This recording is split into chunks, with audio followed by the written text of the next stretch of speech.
Oh, my guest today, Mr. Dan Smith. Dan Thanks Smith of Sharp Shock, Capture Tattoo, among many of things. You've done a lot in your life. You've been doing a deep dive, right? Yeah. Well, I mean, like, I do a deep dive, but I'm like, what I've noticed is like you've expressed a lot about a lot of things of you, but my things are more I'm interested in just, one, you've been tattooing for 22 years. Yes, roughly around there. Did I get that right? It's weird because I didn't do a traditional apprenticeship, but I kind of did everything that an apprentice would do at the first shop I was in. But I got tattooed, and I was around a tattoo shop from the age of like 16 to 20, and then I moved to Australia. Yeah. So like everything's changed now because YouTube and the internet and all the information is out there. So kids just learn way quicker, and they don't have to do half of the shit that I did. Yeah. When I was a kid. Like back in my day. Yeah, exactly. I'm totally that guy now. It's crazy. Like I'll tattoo people and they'll be like, "Whoa, you were around when Green Day came about?" And I'm like, "Wait, what?" Like you look young as fuck. I didn't think you were the age that you were. Really? When you told me. Yeah, I thought you were 63. Yeah, it's crazy. See what? No, I was like, no, that's not what I read. I feel 63. No, so yeah, you originally born in London. Nope. Where'd you get your information from? Jeez, you know I'm Northern. You are Northern. That's what we had in common, right? I know. I thought you're Northern, aren't you? We're both Northern. Listen, I have this ongoing joke with Dan that I'm from Northern England. Only for one specific reason. That band right there. Didn't you say on your last podcast that you wouldn't talk about that band for a few? I got to wait till my 100th episode. Oh, shit. All right. 100th episode. You come do it because you know. I don't know too many people around me that know about Oasis. Yeah. So there's not too many people I could do that episode with. So you'll probably just have to come back with that. Here's a fun story about Oasis real quick, and then we can No, go ahead. No, let's talk. When Definitely Maybe came out, like my dad, I pretty much got my love of music from my mom and my dad, but mostly my dad, because my dad was like a mod in England. Yeah. You know what I mean? So he had and has an amazing record collection.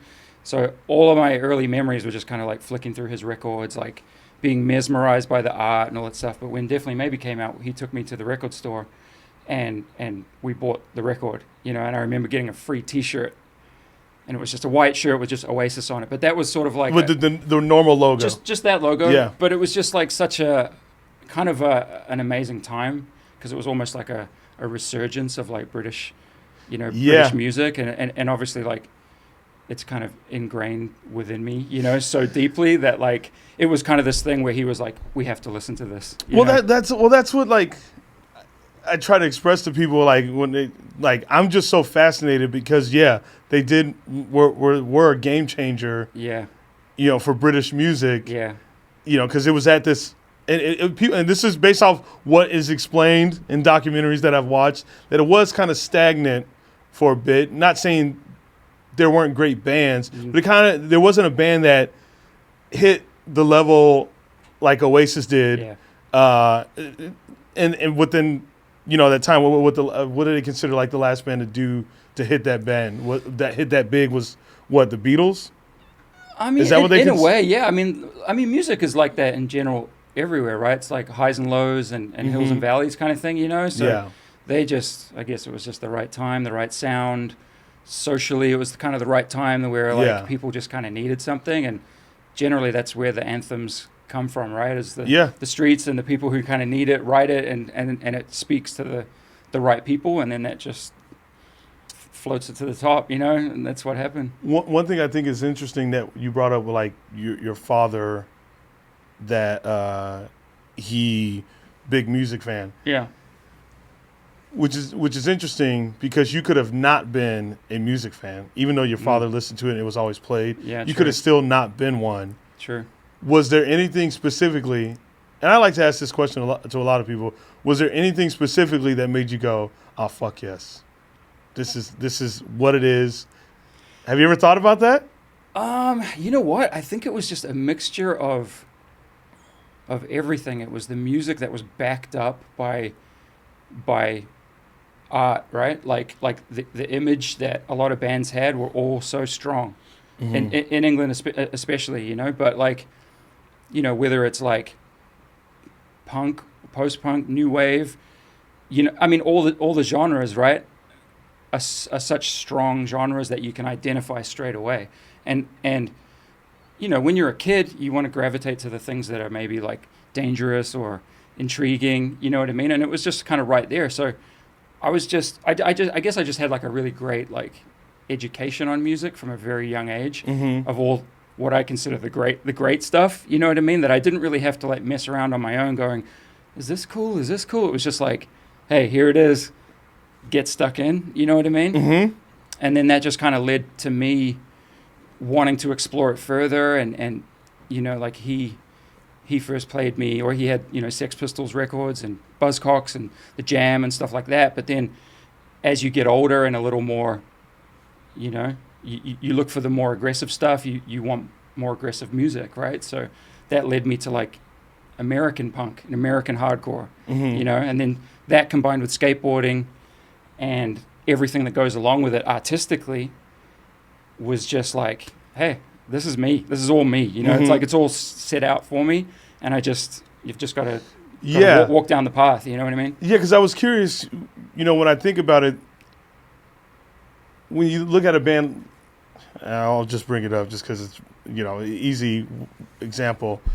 When I think of a band like Oasis, or bands of that same world, tattoos aren't of that culture.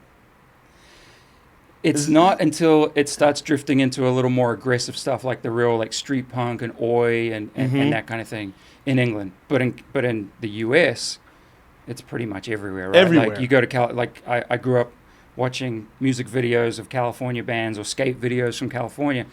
I mean, everybody's tattooed, Everybody's tattooed. It's so, yeah. And so that's when tattooing and the world of tattoo and that culture came to you, when you discovered the like the oi.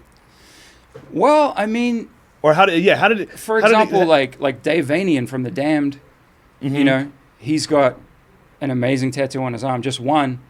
And it was almost like if you just had one, that to me was a little more intriguing. Like, why does that person have that? Like, what made them get just that one? You know what I mean? Mm-hmm. Later on, all the punk bands get covered in tattoos, and it kind of blends all into one, like we all look like, right? But I think initially it was really sort of just like, I was just enamored with every element of music, whether it was the culture, where it comes from, why someone wants to write a song, why someone would want to get a tattoo, the skateboarding element, but I think ultimately it's just about that connection. And when you're a kid, you want to feel okay.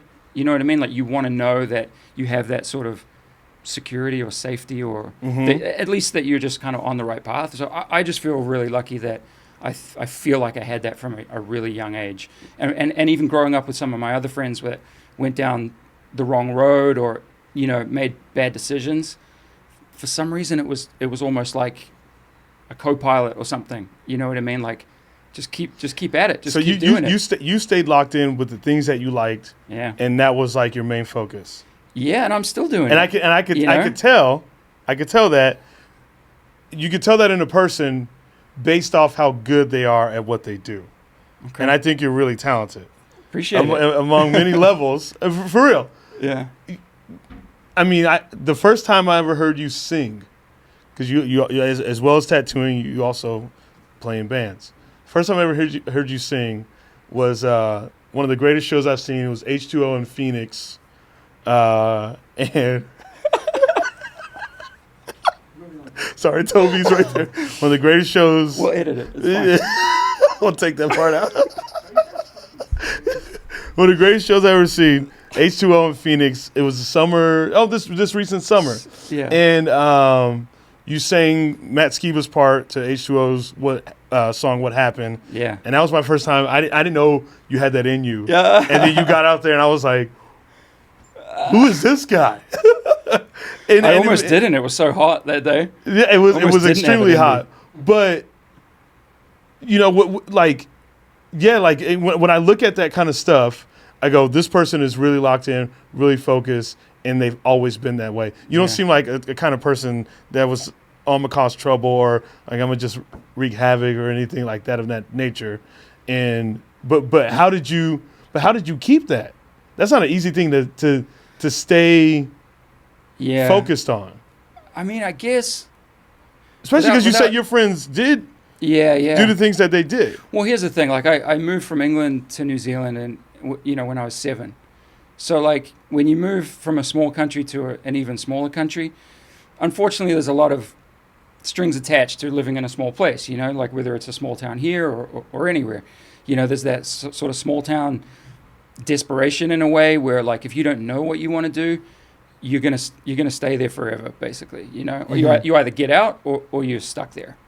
And for me, I was just inspired by so many people. There was a lot of people who were traveling sort of in the mid 90s and the late 90s, bands coming down there for the first time that we got to meet, and we developed these amazing relationships that and they were so welcoming over here, like, oh, just jump in the van and come on tour with us.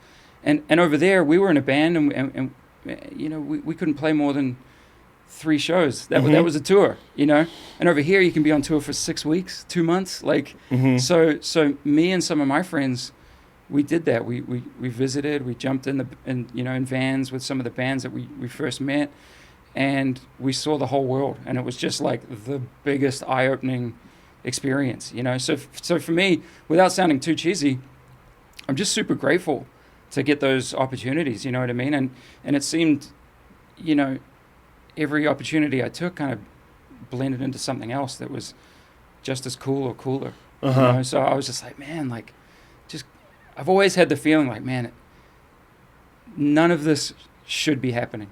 Yeah. Or it doesn't have to be happening. So you better be grateful. You know what I mean?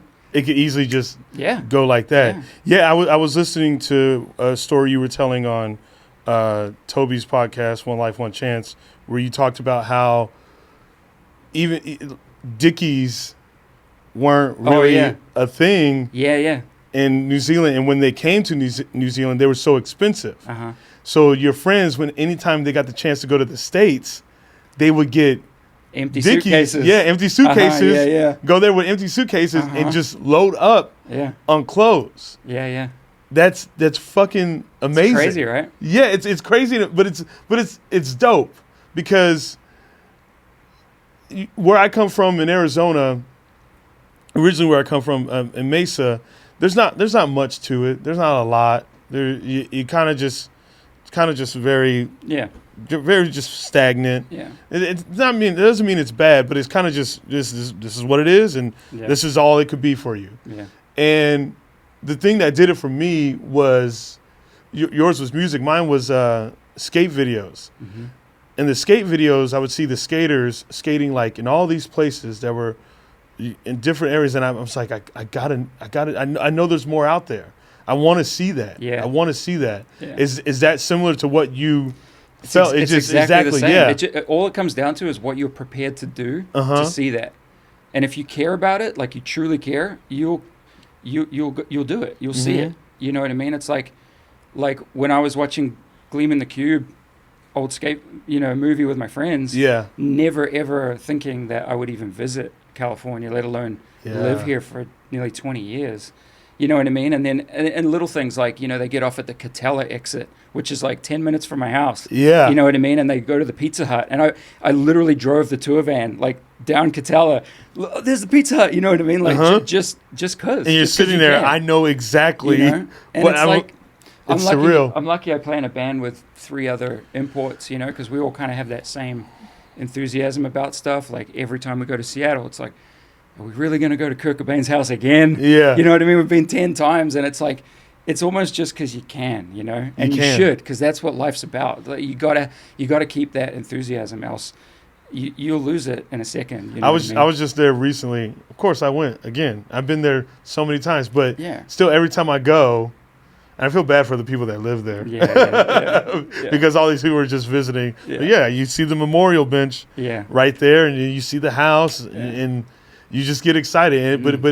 But you remember, it brings you to this time to when you were a kid and seeing that, and you're like, hey, I get the same feeling every time. It's like, Good. I'm glad. Yeah. That's rare. Mm-hmm. No, it's super rare.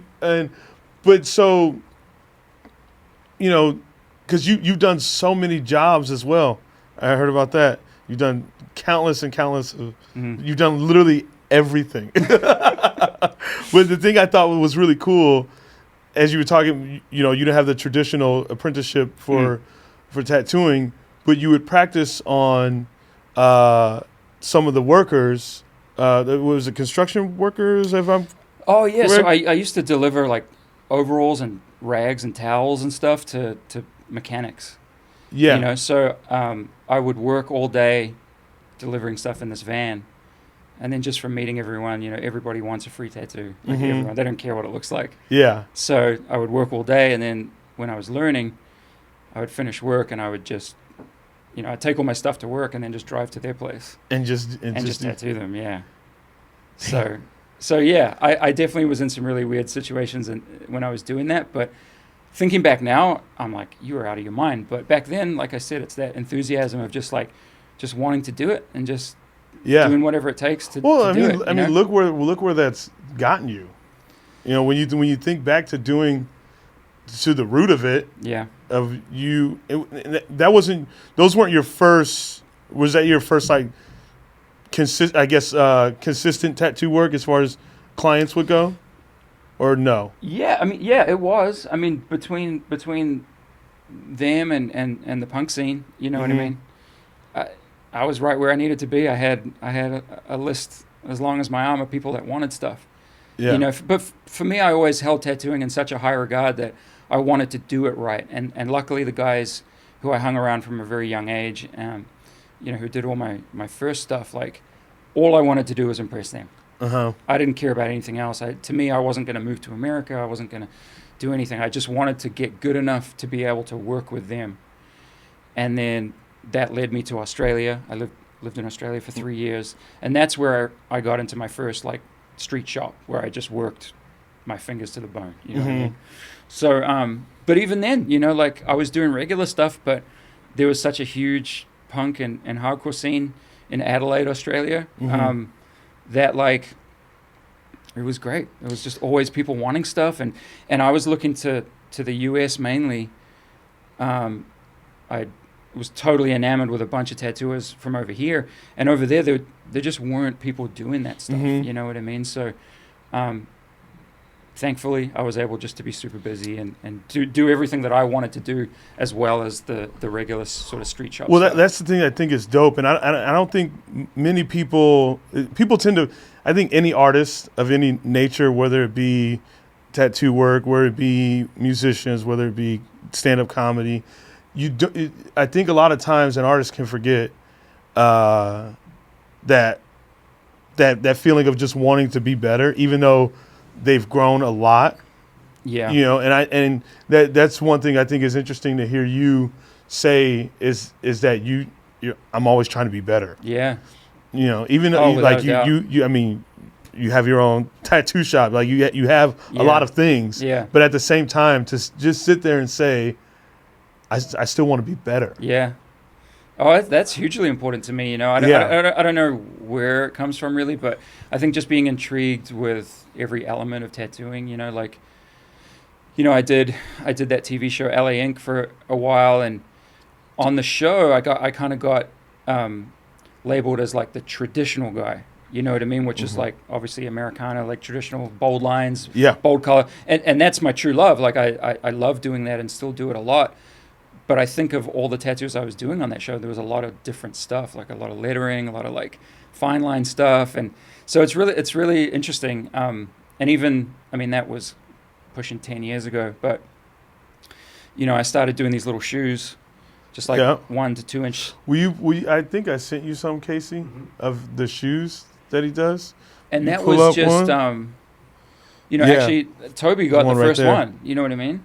Oh, Toby Morris from H2O that played in Phoenix, Arizona, that show concert of the year. Yes. So but he got the first one, and it was him sort of just letting me do my thing and try it out. Wait, who's the Cortez? Oh, I don't know. I've done so many, man. I've done like nearly 200, I think. At this point. I'm so intrigued. No, you don't have to bring that one up yet. How did you get there? Because that's a very unique way. It just came from me wanting to try it and just be like, hey, like this is ultra fine line, like single needle stuff. Like there's a bunch of guys who kill it. Like I think I could do it. Yeah, you know, and just pushing myself. Wow, because that's I mean, it's a very like definite look and very just. I don't even know how to explain it because I just think it's just such a dope look and it delivers the shoe so well. Yeah, cool. If that makes any sense. No, I mean, I'm glad to hear it. You know, I'm always my hardest critic, but to me, you've got to have fun, but you've also got to like progress. You know, so I feel like I just try to apply that to everything. Everything. Music and tattooing and life in general. You know. No, I mean, like I said, I get it because I mean, I think you're extremely talented. Hey, pull up there's one of my favorite tattoos that you've done. It's mainly because I'm a Doors fan. Go down.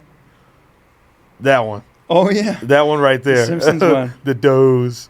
That's just a fun one that I was like, I just wanted to pull up some of my favorites. Oh, cool. But that is one of my favorites, mainly just because I'm a Doors fan and I like The Simpsons as well. Yeah. And what a combination. I don't remember seeing that episode, but that's the beauty of tattoos, man. What you know, what's moderately fun to you is amazingly fun to somebody else. You know what I mean? And that's what you're doing. You're giving them something to take away and look at for the rest of their lives. And that to me is a huge part. And I know it's a huge part for you because I've noticed like you're very honest about, you know, especially when someone's like, I want this tattoo here. You're very honest and upfront and right there about like, you know, I don't think that's the best spot. I think that would look better here. Yeah. I don't know, and I don't know the tattoo world too much. I don't know too many tattoo artists, like a few. Yeah. But are many tattoo artists like that to where they? And I'm not telling you to put anyone on blast or anything like that. But I've got a list. Oh, okay. No. I don't know if that puts you in like a weird spot to like. I don't know if answer that. No. I think it's personal preference, right? Because like, I mean, obviously my name has to be attached to it. So I think, especially with the older I've gotten, I'm just like, I just don't want anything to be out there that I'm not proud of. Yeah. You know what I mean? But ultimately, like, if someone doesn't want to listen to my advice, it's like, I'm not going to get, like, too butthurt about it.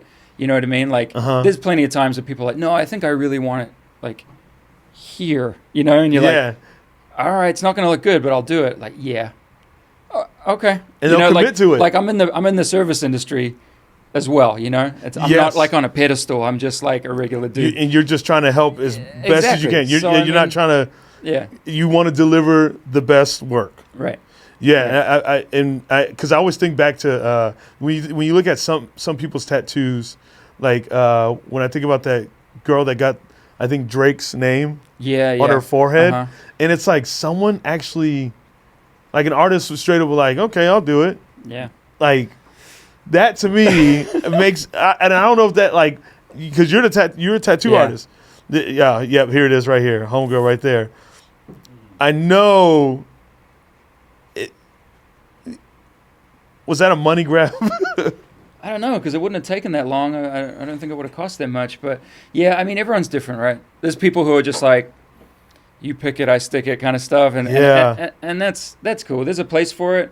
I mean, with her specifically, I just hope. I mean, she probably, I hope she's stoked on it still. I don't know. I mean, and not to diss her, I don't know her. Yeah. You know, but everybody's entitled to do what they want to do. You know, but I feel like with me personally, the older I've gotten, I've become a little more selective with what I'm putting out there. Yeah, you pick and choose. You know? Like you'll straight up say, it's stressful, man. Tattooing that on a forehead, that is stressful. That's a lot. I mean, that's aggressive. I've tattooed face stuff, but I don't do it that often. But it's usually like friends or people we know, you know. Yeah, because the first thing I'd ask her, like, do you have a job? You know, do you have work? Do you have an office that you have to go into? It's weird, right? Because on one hand, you don't want to judge someone. You don't want to. Yeah. You don't want to be that. I didn't get into tattooing to be that person.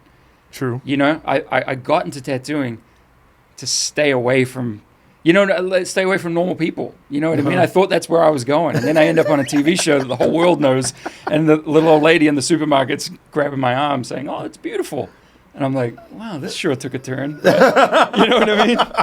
But it's cool, you know. It is cool, and I think that comes with age, maybe. I don't know. In the beginning, it's if you're trying to be rebellious and saying fuck everything, like that's cool, but it only applies to certain things. You know what I mean? Then you get older and stuff changes, man.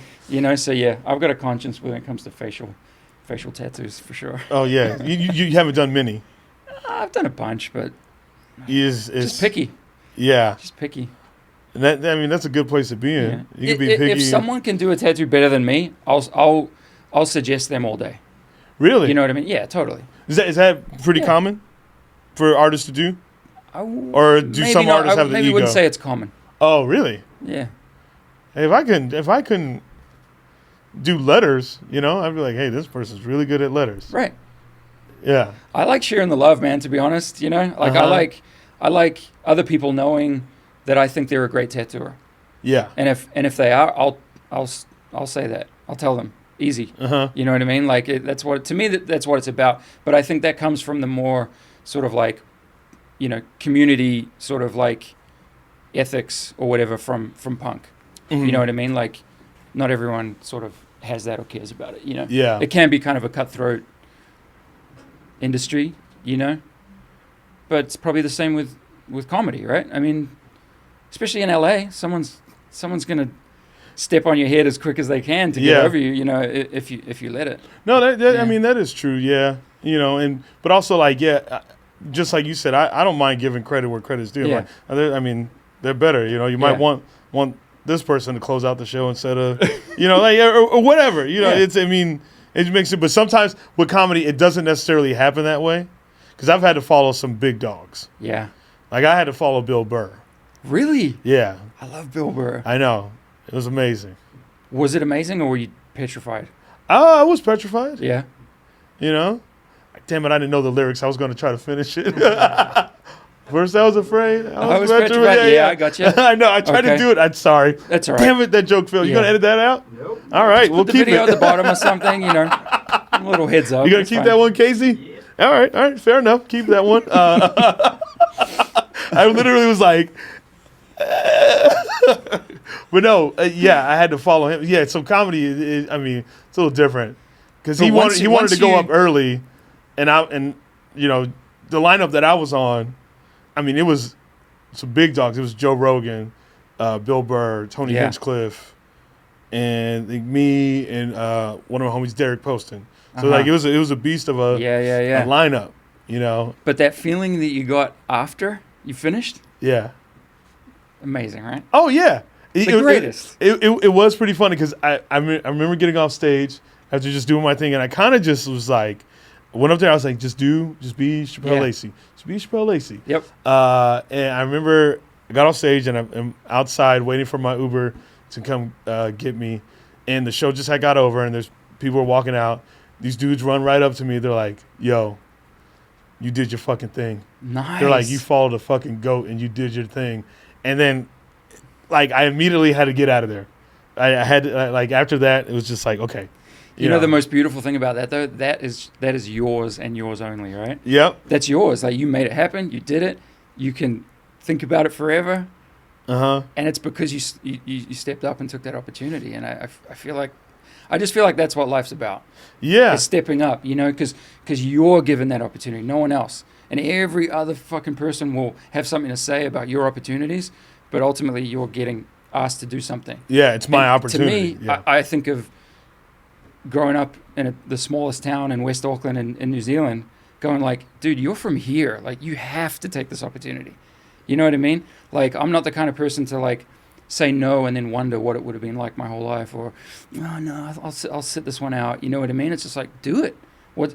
You're gonna learn. You go for it all. Yeah, it's like the least you'll walk away from is a lesson, right? Which is the greatest thing. That's fair to say. So then what?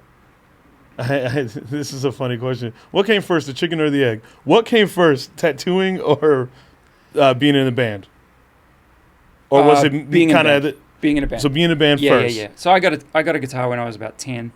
I got a bass when I was 13, 12, 13. And bass is the thing you love. Yeah, I'm a bass player for sure. Mm-hmm. And I was in bands, you know, Pomegranate. Yeah, you know. Although no recorded material, so I don't know how you know that. How did I find that out? Oh, Toby's podcast. Oh, okay. I was listening. So yeah, that was from like 13 to 15, maybe. Okay, that was the first band. Yeah. Damn. Yeah. Hardcore? No, it was punk. It was very punk.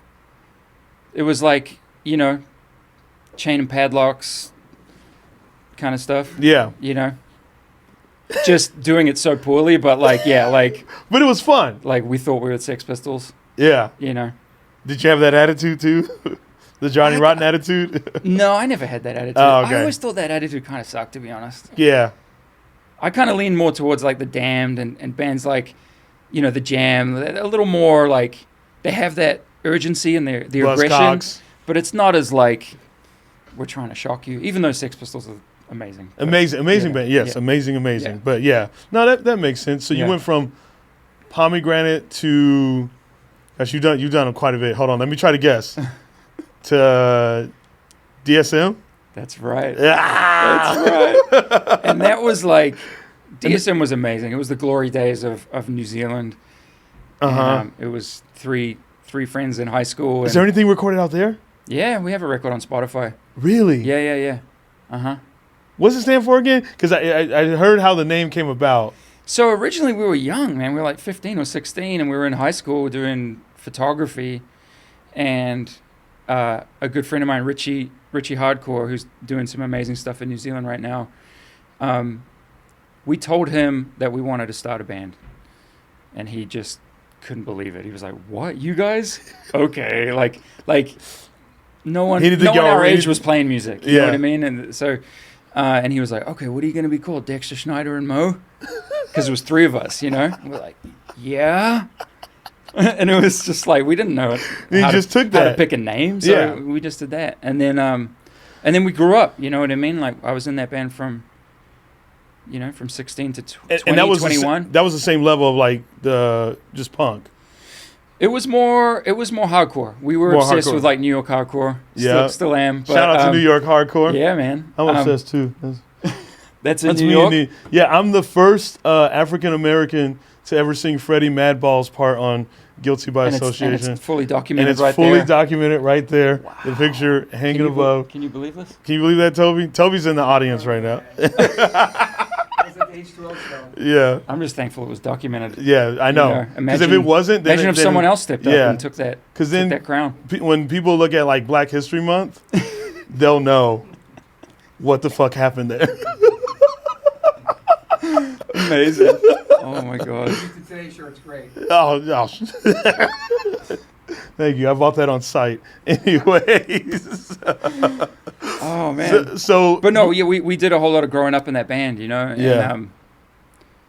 And we toured Australia a couple times, and that was a big deal. That because Australia back then was sort of the next stepping stone of people that were doing stuff and wanted to see the world. It was like, okay, we can just go to Australia. Still a big deal, but back then the exchange rate, I think, to come to the States was like 30 cents, like 30 New Zealand cents, right? So it's like it took us years to save up for a plane ticket, you know what I mean? To go to the States. Totally. That's why we'd arrive with like empty suitcases and stuff, because we just want to buy everything we can and take back merch for all our friends and just be like, oh shit, this is like stuff you just can't get there, you know? So it was very much a really strong close-knit community vibe, always, very diverse shows, 100% DIY. It was amazing. It was stuff that we had seen the rest of the world do, and we were in control. It's really cool hearing other areas of the world adapt that. Yeah. And being inspired by that. Because it's timeless. It's the most beautiful thing there is. That could never. That's a thing that could never end. Yeah.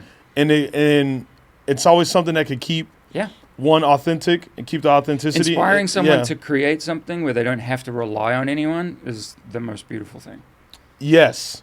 Right? That's all, where you're like, I know how to do this. I can do this, and this, and put it together. Because you have the confidence as well as a kid, which we all developed, right? It's like knowing that it's been done before by the bands that we looked up to. It was like, now we have almost like an obligation to do it here. Mm-hmm. We have to build something and make it blossom, and we did that. And it was amazing, So, okay, I think I got your timeline correct. Yeah. So D.S.M. to Dear and Departed? No, you're missing a big, no. A key part. No. I don't want to cheat and use my notes. It's another 3-word band. It is, yeah. Hold on. Of Contempt? You got it. What's the first part? Something of Contempt. Day, week, month. Oh. Day of Contempt, yeah. Oh, day. So that was a band I joined when I moved to Australia. Okay. And I kind of moved to Australia mostly because I knew the city that they were from, Adelaide, it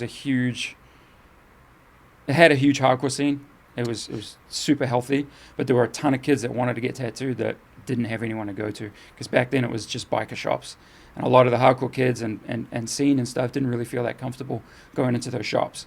So I moved there and I met Shep and Gomer from the Body Art Shop. Amazing. Shep, total punk fan, was basically exactly the same as the guys who I hung around in New Zealand who did my first tattoos. You know what I mean? Mm-hmm. So again, that punk ethos always with me, you know what I mean, looking out for each other and kind of, having these dudes take me under their wing. And he kind of taught me everything he knew, and got me into a shop straight away.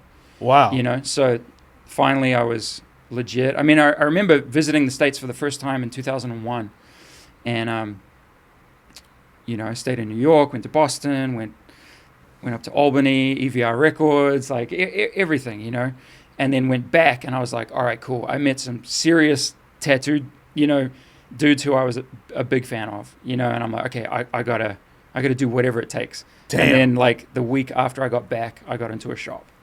So that was kind of a big step. And then, like I say, it was just go time, I was always busy. So you're at the shop and obviously touring with those guys. And that band was more like because I listened last night, and I was trying to like kind of find a similarity to it. It was more like of that world of like where Under Oath was, correct or no? Kinda. It was. I mean, Under Oath are heavy, but this was a little more tough heavy. Mm-hmm. You know what I mean? Like a little more New York style, almost say had New York Greed, or that kind, that kind of world. Okay. We loved a lot of the upstate New York bands, like straight edge bands, like Earth Crisis and Another Victim, Path of Resistance, stuff like that. So that was probably at our angriest point in life. You know what I mean? But man, we did amazing things with that band. We got to travel the whole world. Because that's probably the angriest band you've been in. Yeah, I think so. Yeah. Yeah, but we did great stuff, man. It was awesome. I mean, I learned more in those years than I think I have ever learned in anything else. You know what I mean? Because we moved here with that band. You know what I mean? We came here with another empty suitcase, but this time it was for good. In my eyes, it was for good. So we said goodbye to everyone. We sold our cars and everything. So there was kind of a lot riding on it. So then Dear and Departed was out of the States? Yeah. That came. Wow. So and that, okay, that style was more what I felt like, correct me if I'm wrong, more like the Seo Sin, Circa Survive, no? Or am I off? Here's the thing with that I'm band. Off. All right. No, you're not off. You're not off. But here's the thing. We like a lot of the same bands, right? Yeah. I grew up on all that stuff from England. You know what I mean? New wave, post-punk, punk stuff. There isn't really a scene for a lot of that. There is kind of now, but mid-2000s, it's basically like, okay, and where we were living, Orange County, LA, it was like, okay, you can go on the Warped Tour. And it's like, yeah, Warped Tour's punk, and it's amazing, and we had some of the greatest times on the Warped Tour. But we often felt like, man, bands. There's not like a scene of bands that we can like play with. But thankfully, to bands like Seosin, Circa, you know, a lot of bands, Alexis on Fire, you know, yes, they would take us on tour, and that was more of a friend thing than like a full on like good fit. But I'm super grateful for all those bands and all, you know, especially the bands that are like really, really looked out for us. Yeah. Alkaline Trio, you know, AFI for sure. They're probably the band that sort of looked out for us the most. Davey's sung on our record. I've sung on their records. You know shit. What I mean? Bands like Tiger I believe Army. that. You got a fucking great voice. Thanks, man. But it's just, yeah, it's nothing that I ever thought would happen, but it's just kind of like a roll with the punches type situation, you know? And I think moving over here was easily I don't want to say it was a naive decision, but because it was fueled by enthusiasm. But when we got here, it was a huge eye opener. You know what I mean? We were like, we're not where we're from anymore. We're not in these little countries where, you know what I mean? We're in the big pond, and shit got pretty fucking heavy pretty quick. Yeah, I think about that with me moving here, and I'm glad I moved to Los Angeles at an age where. And just where, not even necessarily age, much as more where I was at mentally. Yeah. You know, I feel like I didn't get too excited. I didn't let myself. Yeah. You know, if like someone, like someone was like, hey, I'll get you on my show. You know, I took that with a grain of salt. Yeah. Because a lot of times that you have to understand people will say things just to say things, but also if it didn't happen, I don't want to get excited about it and not saying I'm trying to be negative, but just more so like, you know, get excited when it's actually going on. Yeah. You know, and that was a big lesson for me, man. That's where really? I was pretty much the opposite.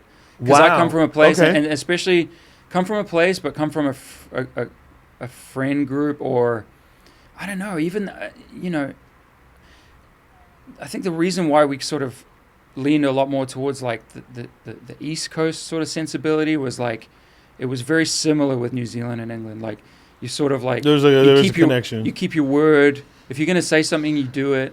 Also very forward.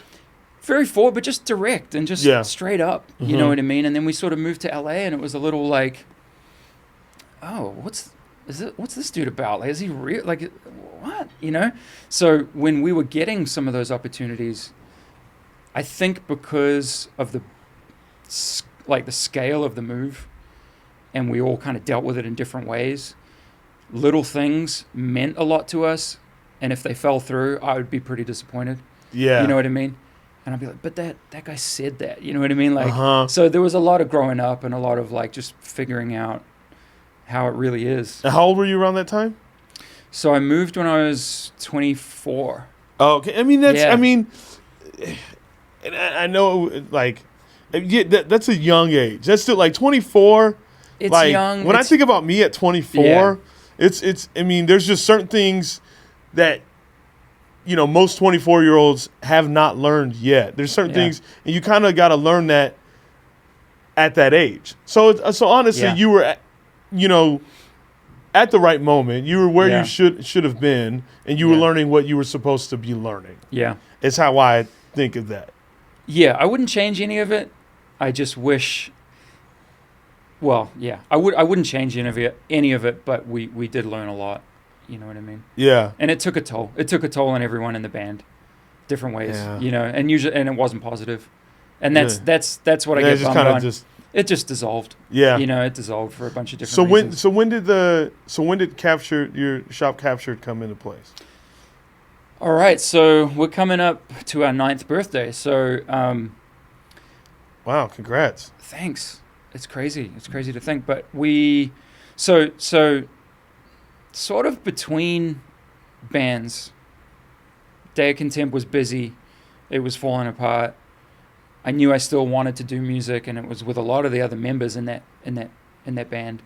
So to me, I had this obligation, not just for myself, but for the other people. Like, hey, we came here for a reason. Like, we kind of need to see it through, you know. So there was kind of a lull in the middle where we were trying to like figure out where we were going to be, what we were going to do, like if it was even possible to stay here. We had visas that were pretty short. You know what I mean? So we kind of had to renew them, and like there was all these. It was just like we were homeless for a while. You know what I mean? We're living in a van, so it was like, okay, I had tattooing, so I knew I was pretty taken care of. And I ended up living in a warehouse in Santa Ana. And at that time, you know, when I first moved over, I worked with Kat, who did LA Inc. and did Miami Inc. So she was like, hey, like, I'm coming back to LA. I'm going to do a TV show. I want you to be on it. And I was just like, what? Like, amazing. Again, another amazing opportunity. But my priority was music. I'm like, this is what I sacrificed everything for. You've got to do music. Stupid. Yeah. You know, because it was the biggest opportunity. Yeah. So a couple months went by, and she, you know, we're still great friends, and she would check in like, hey, you know, you want to come and work? And I'm like, yeah. And the band was just falling apart, so I was like, you know what? You were holding on to this fucking thing that like just the cheesy, like, where you just like, let it go. Dude, I know. And, no, I get it. And then it just kind of dawned on me. I'm like, dude, what are you doing? This is the first thing you can do that's just for you. You know what I mean? Like you've kind of earned it. Like just go for it. And so I moved up to LA. I slept on a couch for, 3 months while I was sort of getting situated. And then she asked me to be on the show. And I had to do an audition. And really? Oh yeah. Like auditioning for the network and stuff, like all the legalities and stuff. But she, so you had to sit in front of like the execs or whatever, and it was filmed. But. And were they just asking you questions, or you had to like do your work? The work was fine. It was more like personality, like who is this guy? You know? Yeah. And I'm only asking because I know that feeling, and I did like a show that most people don't even know that I did. Yeah. What show was it? It was I forgot what the fuck it was called. Oh, Dating No Filter, where I had to where it was like me and another like it's all comedians, and it's like me and another comedian, and we sit here and we watch these dates and we kind of just riff on them. Okay. Make jokes. That sounds cool. I mean, it sounds fun. Like there's not really pressure, right? Or no pressure, but I mean, also it was not my. It's not really my personality. Yeah. At all. But I know how to be a fucking. Okay, put it this way. So they have me like, and don't get me wrong. Shouts out to that gig, because that got me to be able to, that helped me be able to quit my job and go full-time comedy. Great. Okay. See. It all goes to something else. It goes to So, but where they had us sitting was like this thing called like the man cave, and I'm like the most like non fucking. You have your helmet with the beard. Yeah. It was like. Oh God! I was like, I have to sit here and be in this like man cave looking up a thing, and no diss to that. It's just not me. Is that the one where like Frank Sinatra's playing pool with like Jimi Hendrix and Jim Morrison? Yeah, it doesn't have the first black African American. You've come a long way, man. I've come a long way. Oh, man. But no, so that's why I was curious of like the audition part of like. How that works. Yeah, I mean, TV's TV. Like the people who know kind of the ins and outs, like you kind of have to turn it up. You know what I mean? Yeah. Create this thing that they're like, oh yeah, he's the one. You know? Yeah. And that was really weird for me, but especially because on like I said, I got into punk and tattoos and everything else to be an outcast from normalcy. You know what I mean? And all of a sudden, I'm like. Doing an audition to be a sort of somewhat of a household name. You didn't have Captured yet, right? No. I worked in Kat's shop, High Voltage, which just closed its doors. Yeah, rest in peace. R.I.P. One of the greatest shops I've worked in. It just closed its doors, but yeah, I worked there for nearly 6 years, I think. Mm-hmm. Damn. And it was It was an amazing time. Yeah. Amazing. Changed my life. You know what I mean? Yeah. Really. So I have everything to thank her for, and sort of everyone who came through those doors, Damn. Yeah.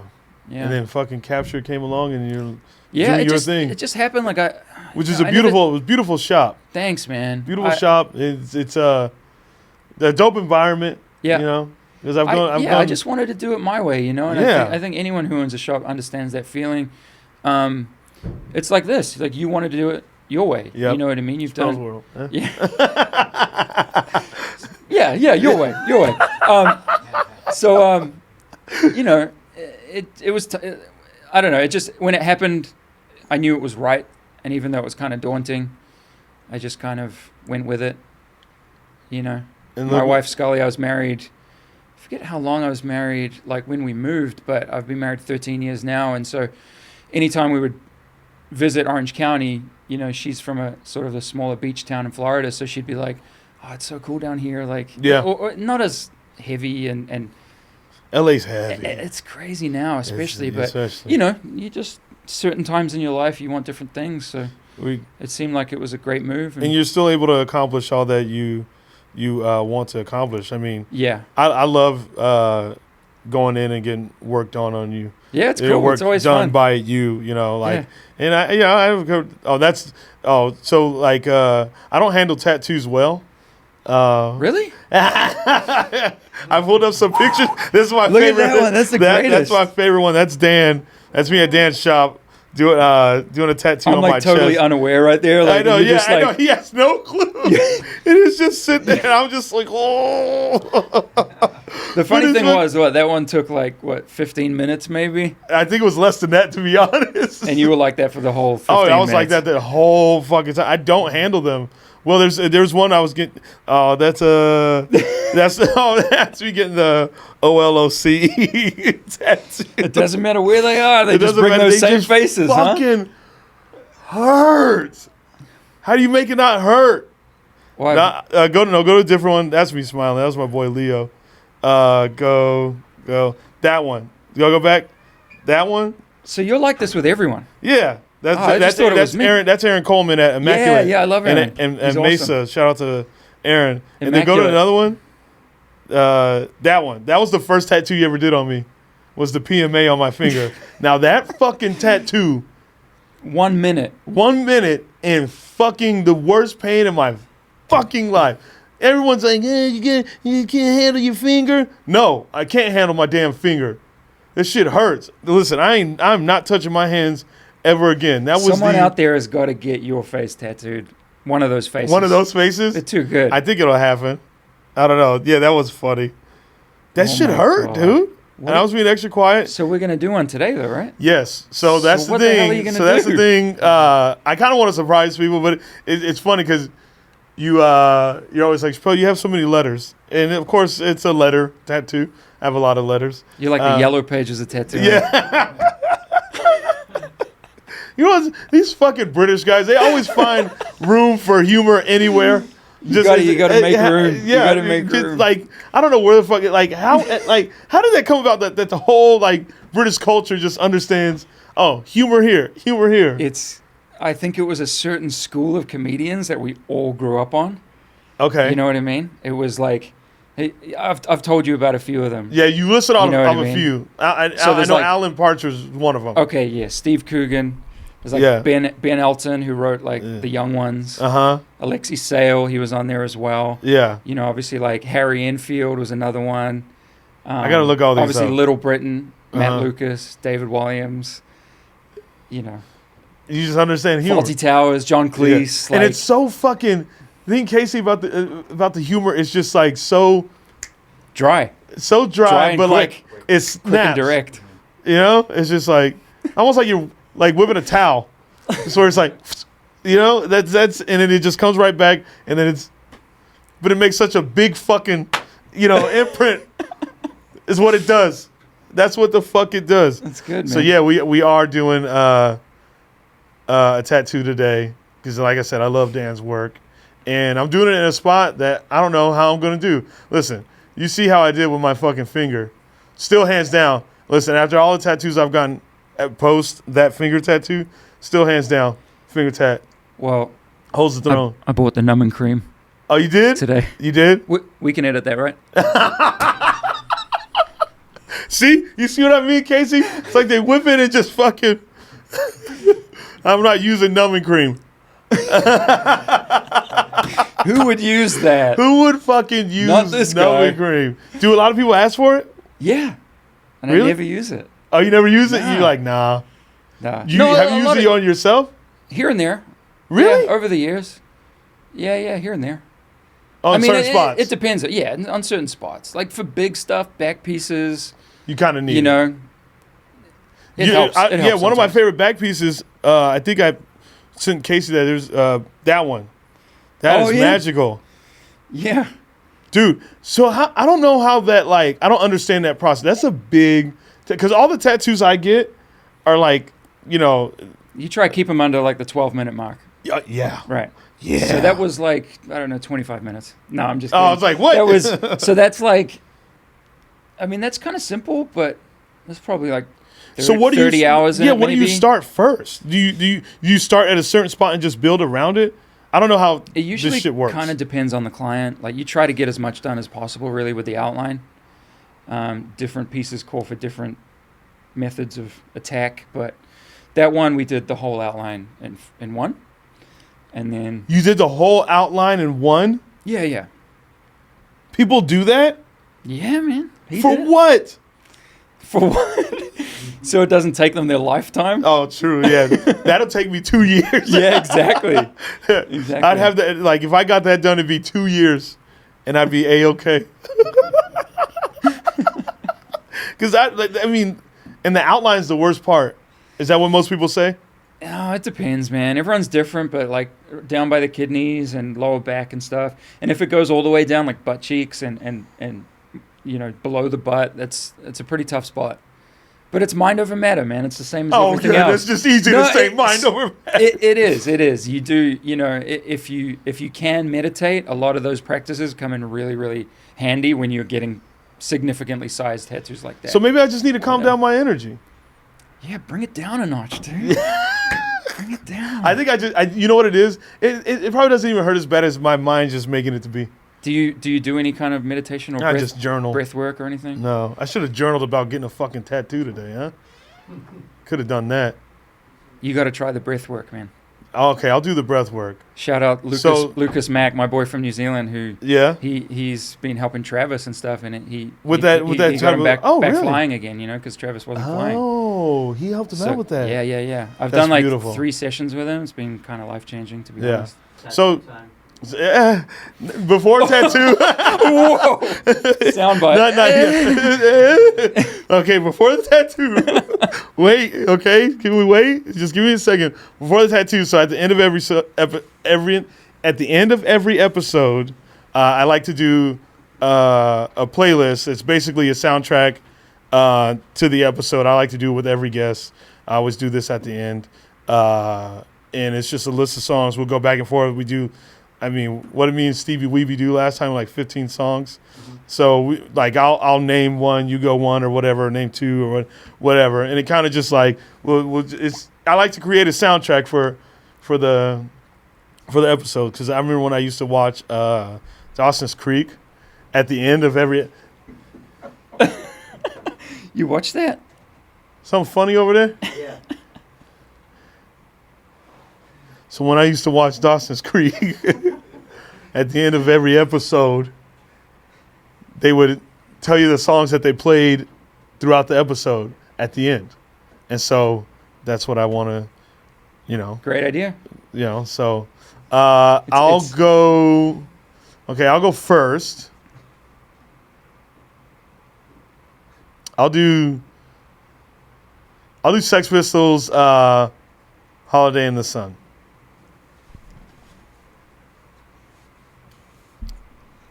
Okay. Yeah, I need to get my phone out so I get kind of think, because we brought up the Sex Pistols. Well, I saved a few because you told me that you were going to do this. Okay. Oh, you saved a few? Yeah. All right. Just on the way up on my Spotify. So the first one is a band I believe you put me in touch with. I did. The Beths. I did from New Zealand. From New Zealand. Yes. Which is amazing, because New Zealand has the most amazing musical history that I've loved deep diving even more since being away from New Zealand. Yeah. Than living there, right? But this band, the Beths, and the song is called Future Me Hates Me. That's a good one. And I got it from you. Yeah. Oh, wow. So, yeah. That's amazing. Full circle, bro. Okay, then I got to do one that I got from you, which is more so recently, which is... Supergrass? Supergrass, yes. What? Yeah. I'm such a massive fan, and I hate that like. So I'll do Supergrass, Caught by the Fuzz. Sorry. So good. That album. Meanwhile, I've known this band the whole time. They have a song that's on Clueless. That song or some. It's like their biggest song. All right.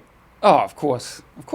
I didn't realize that. Yeah. That hit for sure. And it was so funny. The way I've discovered that band is because I was looking in your restroom, because in Dan's restroom at his shop, he has all these, like, what do you call those type of photos? So they're what labels, like record labels, would send out as promo pics. So Promo, they're like 8x10 glossy black and white promo pics. So his bathroom was like filled with that. And I saw one for Supergrass, and I was like, they look cool. And then I was like, well, let me listen. And then that's how I came about listening to Supergrass. So that's the song I'll do. That's great. So for this one, it's hot off the press. It only came out, I think, like 3 days ago. But Body Jar from Australia, one of my all-time favorites.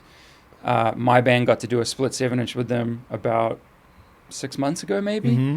But they just covered a band that I remember growing up with called Dragon from New Zealand, right? Uh-huh. And they have this song called Rain. Is it dope? So the song is Rain. The band is Body Jar. It's a cover of Dragon. Oh. And it's just like, it's kind of like probably New Zealand's version of like classic rock, like American rock. You know what I mean? Like, I guess like Bruce Springsteen or not even Bruce Springsteen, but just like that staple, like, you know this song. You know what I mean? Okay. Like a CCR. So, exactly. Okay. Yeah. All right. Your band did a Buzzcocks cover, but I'm not going to do that song. I'll do Buzzcocks, Orgasm Addict. Great. Right, it's a good one. my go-to Buzzcocks song would be Harmony in My Head. Okay. Because that chorus. They wrote some of the, actually Supergrass similarities to, but you can tell that they're super Buzzcocks inspired. Yep. Same school. Yeah. You know. It's amazing. Good. Buzzcocks are kind of the first pop punk band, really.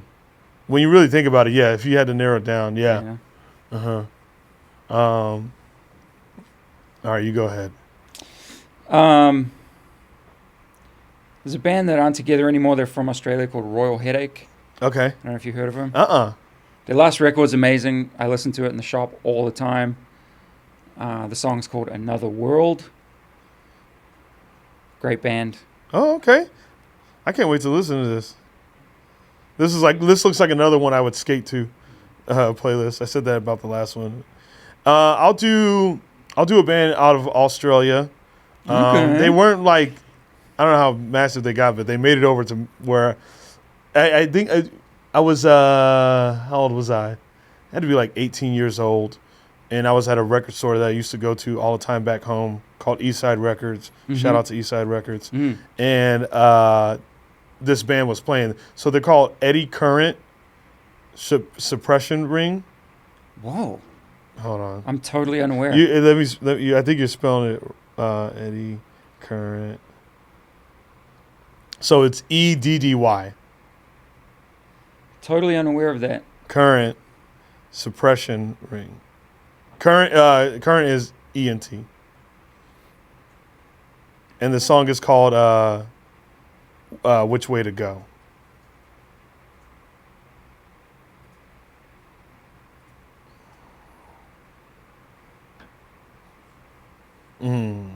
Back to me. Yep. So you spoke about them earlier, Circa Survive. Okay. So I was living in Orange County when they started, and between them and Seosin, they kind of created this like huge new scene, basically this huge buzz around Orange County. But Circa, I remember kind of not apprehensively, but kind of stumbling into Chain Reaction, not knowing who they were. And it was amazing. And to this day, they were like one of my favorite bands. So I'm not even going to do it justice if I try and explain it, but everyone should check them out. They just put a new song out called Imposter Syndrome. I got to tattoo Anthony on the show. Now, was he the original singer of Seosin? Yes. So fact. Later on, he ended up doing another record with D.S.M and touring with them and stuff like that. So it's super cool. Yes, I did see that. Yeah. Yes. So everyone involved just kind of left a big impact on me, mainly because I was living right there and kind of amongst it. But also it was like, every band can teach you new things, you know what I mean? And to me, it was like just a new level of sort of like exploration of music, you know what I mean? Just done by friends, you know what I mean? So I think in punk sometimes it's easy to kind of go through life with like your blinders on and just like, oh, we're this, and like with that comes the security or whatever. But when you take those off, sometimes it can be like a really beautiful, it can be really cool, a beautiful thing. Turnstile's a band that I think of when it comes to that. Exactly, just where you kind of like, it's like we don't have to be this traditional. We can go anywhere. Yeah, we can mess around with Latin beats. Yeah, we can mess around with weird sounds. Yeah. So I'll do, since you did Circus Survive, I'll do Seosin. Nice. S-I-N. Yep. And the song I'll do is Voices. We toured How many you got? We toured with them a bunch of times. Oh, really? Yeah, it was cool. 9. We have 9? Okay. What do we need, 10? We'll do one more piece. One more piece, okay. Let's see. Oh, since I'm wearing the shirt, I should probably shout out Change. Mm-hmm. Straight Edge? I don't know if everyone in the band is straight edge. They basically carry that same amazing vibe that a lot of the, that kind of stuff. Where that first African American is right there? Yeah. Yeah. But yeah, from Vancouver, have been in a bunch of other awesome bands over the years. Definitely veterans in the hardcore world, but so good. Okay. So good. Check it out. Change and what song? Same name. Change. Hardcore? Same title. Yeah. Positive hardcore. Amazing lyrics. Get into it. Since I've brought this up, wait, it's called Change? The song's called Change? Yep. Okay. You got it. Since I brought this up many a times on this episode, I'm going to do H2O, Guilty by Association, and I'll close it off with that. Because you have that special... There's something special there, that I just have. So we'll do that. We'll close it off with that. That's a good list. Well, that's our episode, everybody. Shout out to Dan Smith here. We're about to shout out to you for having me. Yeah, no, this is amazing. Go to look up Dan's. You got a website, yeah? Yeah, sure. Yeah, you got a website, captured.com. Capturedtattoo.com, but maybe the Instagram is probably the go place where you go. Yeah, right? at Dan Smithism. That's it. Am I right? You're right. I am so right. Bang on. So at Dan Smithism, if you want work done by Dan, also Sharp Shock, or you guys are doing some shows. Yeah, we're playing December 18th with the Vandals at the House of Blues in Anaheim. That'll be fun. That's a good House of Blues. Yeah, it's our first show back in like 2 years. So yeah, I like that House of Blues. We'll have to blow the cobwebs off and see if we still what day is that? What day does that fall on? It's Saturday. A Saturday? Yeah. Okay, I think I could go to that. Did I just really do that? Yeah, I think I'll pull up, man. Yeah, no pressure, man. Yeah, right. But, yeah, everybody just says it. Yeah, when's your show, dude? I'll totally. Yeah, I'll be there, man. I'll see if I'm not busy. Oh gosh, I can't believe I just did that. Gosh, will you edit that out, Casey? Or yeah. The one thing he'll edit out. He never edits out anything I say. Because it's all gold. That's why. It's like ding, ding, ding, ding, ding. No, and then anything else you want to push out there? Or is it pretty much? No, that's it, man. I appreciate it. I appreciate you. I'm a big fan, and I'm stoked to be here. And thanks for letting me do my thing and tattoo you. And I'm gonna fucking cry. And don't worry, folks. Me getting the tattoo will be on this episode. Well, on the YouTube, you'll be able to see it on the YouTube. And if you just listen to the audio, I'll post a couple clips on my Instagram. You'll see how well I handle tattoos, especially when I'm getting it on my fucking stomach. And yes, I got a gut. I'm gonna say that right now. I'll put that out there. We might need a straitjacket or something, like cut it out. Yeah, where the tattoo's gonna be, and just put it all right there. Luckily, there's some friends here. They need to hold you down. My friends hold me down. And then the tour dates I got coming up, nothing till February, but I'll be out with Brendan Schaub on the road with his dates in January and stuff. And then also head to my website, check out my merch. Love is tight. Tight merch. Yep, that's all the new stuff I got there. And then there's some old stuff that is up there as well. So shapelac.com for that. And well, here goes this fucking all right, back in the chair. Let's do it. All right, here it goes. All right. Thank you guys. We can see Shapel crying. Dude, Daniel, I didn't podcast. The only one I do would be yours. Yo, my man's about to get killed, bro. I get away. You were saying You're a bitch. get a tattoo, man. Get one of my I'm getting a tattoo, man, and I'm getting in a spot where it's gonna fuck me up, you know. I don't do well with tattoos in general, but I always get them. Oh my god. About how long? 3-4 hours. For real? I can't sit there for. Oh, all right. I don't know. If you sit still, 25 minutes tops. That's a real Chris Coyle right there, wrapping up some shit. Good. How long does that sit? Spin around for me. How long does that sit? Out of Canada. Oh, yeah. He's like a chef. Matheson. That's hard. Wow. It's pretty even, bro. Oh my god, it's backwards. Chappelle's getting a fucking tattoo of one of his favorite songs by one of his favorite bands. Nervous Breakdown. And who do we got tattooing you? My boy Dan Smith. Dan Smith. This is gonna hurt me more than it's gonna hurt you. Yeah. Yeah. Like bad or? Not bad. Soft spoken. I've become someone I can feel you. Wow. So what was your first big tattoo, Dan? That I did or that I got? That you did. That I did. I think it would have been well, honestly, all my friends got our stomachs tattooed like this with big words. And it's because of that New York hardcore sort of connection. We all were trying to imitate everybody from over there, even though we were a million miles away. So I think it was probably a stomach tattoo. Oh, wow. Damn. So But that guy, he didn't cry. So, I mean, you know, to me this is more special because we're sort of connected in more of an emotional way because you cried before, but... I didn't cry before. I just made noises. Like when I go, that's not crying. That's just, you know. All right, Dan, what's the craziest tattoo you've ever done? Are you ready for this one? I am so ready.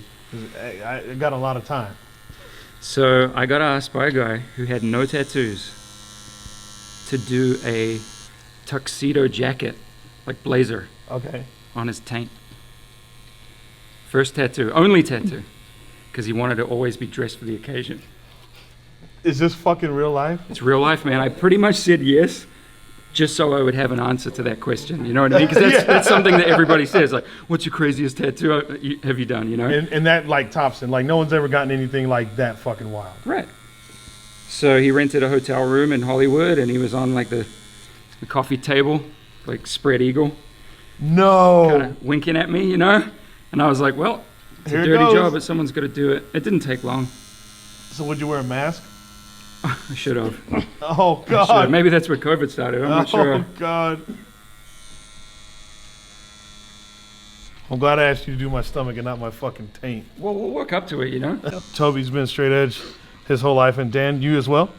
No, but for a long time. 26 years or something. 26 years. Yeah. And also both are vegans. What is straight edge, Shapel? Straight edge, you don't drink, you don't smoke. Toby, get over here and explain fucking straight edge while I'm getting this. He's like, what is straight edge, Shapel? At least. No, we just don't drink or smoke or do drugs. We're high on life, you know, natural highs. Drink a lot of H2O, you know? Yeah. Do what we love. skateboard, play music. What I love about them is that their strength of it, and I think it's stronger than me getting this tattoo. You know, that's the kind of strength they have. They're way stronger. You trying to get that out? I hope I'm stronger than you getting that tattoo. I know the strength. They're also vegans. Vegan whole life, Toby. Not whole life. 1988, went vegetarian when I was 18, living in New York. I think done that couple time after I became vegan. And then Dan. 88 for you? Yeah. It was 98 for me. So Sick. you're 10 years older than me. And you've got 10. It's like, it's crazy. Yeah, it is crazy. See, here's the thing, dude.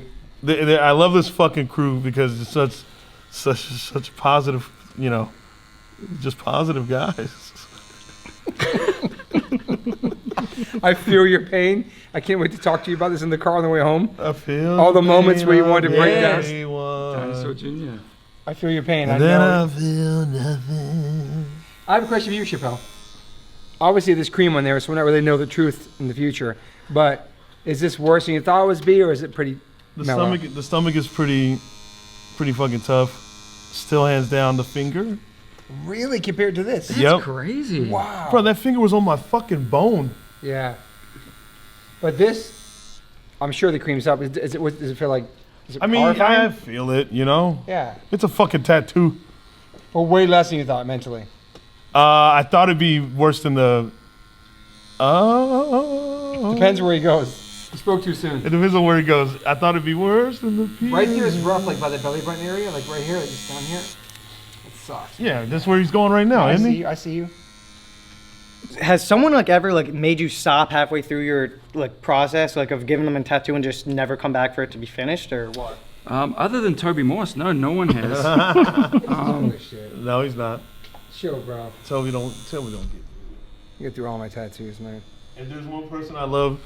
I don't even know how to say this. If there's one person whose balls I love to bust, it's Toby Morse.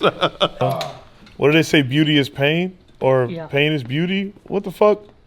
You know what I'm talking about? I think Yo, Yoda said something about that. Yeah. Shapel, What? you did it, bro. I know. We can talk about this forever. It's fucking done, son. Yeah. It's not gonna feel like shit tomorrow. Nothing. It's gonna feel shit. I'm not gonna feel shit. Cue the Rocky soundtrack. I know.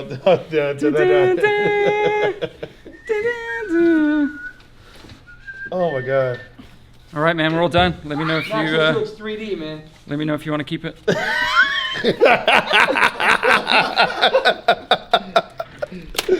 Oh man.